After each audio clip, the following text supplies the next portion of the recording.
90 वर्षापेक्षा जुने घर. अमेरिकेमधले त्या काळाची सर्वात श्रीमंत स्त्रीचे हे सुट्टीचं घर. सकाळी चहा नाश्त्यासाठी या घराच्या जवळ एका बेटावर एक टी हाऊस बांधलं होतं. युरोपमध्ये काही देश फिरून डिझाईन्स बघून या घराची बांधणी केली होती. लेकच्या शेजारीच हे बांधलेलं घर आणि याची मागची स्टोरी आता आपण हे बघणार आहोत. नमस्कार, माझ्या नवीन व्हिडिओमध्ये तुमचं स्वागत आहे. वायकिंग शो असा स्पॉट आहे, तिथे असं एक घर आहे, ते आपण आता बघणार आहे आणि अजून वेगवेगळं जागा पण बघायची आहेत. तर चला व्हिडिओ चालू करूया. हा जो तुम्हाला बेट दिसतोय आणि आजूबाजूची त्याची जागा दिसतीये ती 239 एकर्स आहे आणि 1928ला ती जागा लोरा नाईटनी विकत घेतली होती $250,000. हे जे तिने घर बांधलं होतं हे समरचा जो सुट्टी असते समरची त्याच्यामध्ये वेळ घालण्यासाठी हे घर बांधलेलं होतं. खाली जे घर आहे ते बघण्यासाठी त्यांनी अशी ट्रेल बांधलेली आहे. तर आता आपण या ट्रेलवरून चाललेलो आहे. तुम्हाला इथे असं मागे छान घर दिसतं आहे. आपण तिथे असं आलेलो आहे. खूप छान असं घर आहे आणि मागे तिथे असं लेक आहे. घराच्या आजूबाजूला झाडी, समोर लेक, असा हा छान असा परिसर इथे आहे. या घरामध्ये आपल्याला असे अँटिक पीसेस दिसत आहेत, युनिक पीसेस दिसत आहेत.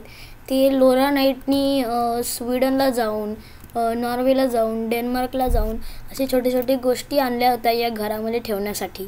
अवघ्या 5 महिन्यामध्ये 200 माणसांना कामाला लावून हे घराचे काम कंप्लीट झाले. एवढ्या कमी वेळात तुम्हाला दिसत आहे किती छान असं घर बांधलेलं आहे. या घरामध्ये पाण्याची, लाईटीची, टेलिफोनची आणि गॅसची तर सोय होतीच, पण जे पण या घरामध्ये यायचे त्यांच्यासाठी पेट्रोल पंपाची पण सुविधा होती. तिथे घराच्या बाहेरच त्यांनी पेट्रोल पंपाची अशी सोय केली होती. ज्या पण सुविधा आपण या घरामध्ये आत्ता पाहतो आहे त्याच सुविधा सगळ्या 1928मध्ये बांधकामाच्या वेळेस केलेल्या होत्या. या घरामध्ये proper dining room, reading room, आधुनिक किचन, गेस्टसाठी लिव्हिंग रूममध्ये पियानो अशी सगळी सुविधा होते. तिला पियानो वाजवता नाही यायचा, पण जे गेस्ट होते त्यांच्यासाठी स्पेशली पियानो त्यांनी घेतला होता. त्या काळी घेतलेला तिने असा हा रेडिओ आपल्याला दिसतो आहे आणि तो आत्ता पण चालू आहे.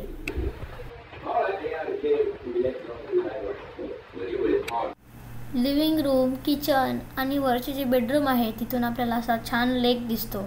दिवसामध्ये जिकडे पण आपण घरामध्ये जास्त असतो तिथून आपल्याला असा हा लेक दिसतो. तशी अशी या घराची रचना तिने केलेली आहे.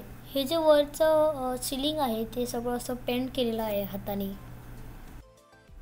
तिचं वरती बेडरूम आहे, सिलाई मशीनचं रूम आहे, लॉन्ड्रीचं रूम आहे आणि याच्याबरोबरच असे खूप गेस्ट रूम आहेत.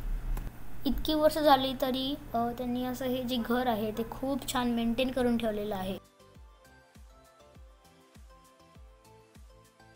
तिचे जुने फोटो त्यांनी असे बघायसाठी सगळ्यांना ठेवलेले आहेत.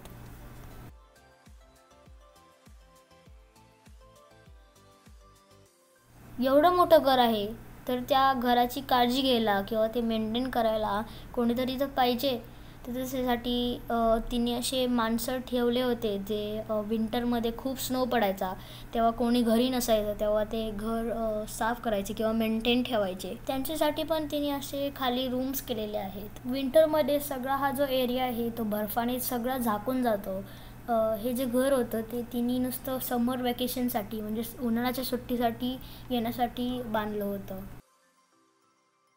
विंटरमध्ये जेव्हा कोणी नसायचं तेव्हा सगळे असे जे तिकडे वर्कर होते ते काळजी घ्यायचे. तुम्हाला असं समोर तो बेट दिसतोय तिथे तिने असं टी हाऊस बांधलं होतं. तिथे ती बोटीने तिकडे जायची आणि तिकडे टी प्यायची. हे जे जेव्हा घर बांधलं होतं तेव्हा आजूबाजूचे जे झाडं होते ते 300-400 वर्षांनी एवढे जुने होते. तर तिने झाडं न कापता हे घर बांधलं. हे जे तुम्हाला दिसतं आहे असं हे पेट्रोल पंप आहे. हे तिने तिच्या गाडीमध्ये आणि गेस्टच्या गाडीमध्ये पेट्रोल भरण्यासाठी असा बांधला होता. हे जे घर आहे हे 2 गॅरेज घर आहे. हे जे घर आहे हे लाकूड आणि दगड वापरून बांधलेलं आहे. या घराचं नाव वायकिंग शोम का आहे ते आता मी तुम्हाला सांगतो. या घराचं जेव्हा बांधकाम झालं होतं तेव्हा या घरामध्ये ठेवायसाठी जे युनिक गोष्टी तिला पाहिजे होत्या त्या वस्तू आणण्यासाठी ती वेगवेगळे देश फिरली. तेव्हा ती स्कॅन्डिनेव्हियाला गेली होती आणि तिकडे वायकिंगचे जे आर्किटेक्चर स्टाईल किंवा डिझाईन होती त्याच्यानी ती इन्स्पायर झाली आणि त्याच्यानी ते नाव पडलं आहे वायकिंग शोम. वायकिंगचे जे आर्किटेक्चरल डिझाईन होतं तसंच तिने असं हे घर बांधलेलं आहे आणि म्हणून तसं ते नाव पडलेलं आहे. जेव्हा ती इथे समरमध्ये यायची तेव्हा इथे ती बायकिंग, हायकिंग किंवा फिशिंग करायची, अशी वेगवेगळी ॲक्टिव्हिटीज करायची. आपल्याला इथे येताना पण असे खूप वॉटरफॉल दिसले तर इथे ती वॉटरफॉल बघायला जायची. असा अप्पर ईगल फॉल आणि लोअर ईगल फॉल असे वॉटरफॉल होते तेव्हा ती बघायला जायची. निसर्गामध्ये ती तिचा वेळ घालवायची. आता आपण चाललेलो आहे लोअर ईगल वॉटरफॉलला. तर आता बघूया कसा आहे. हा जो वॉटरफॉल आहे हा वायकिंग शोमच्या खूप जवळ आहे.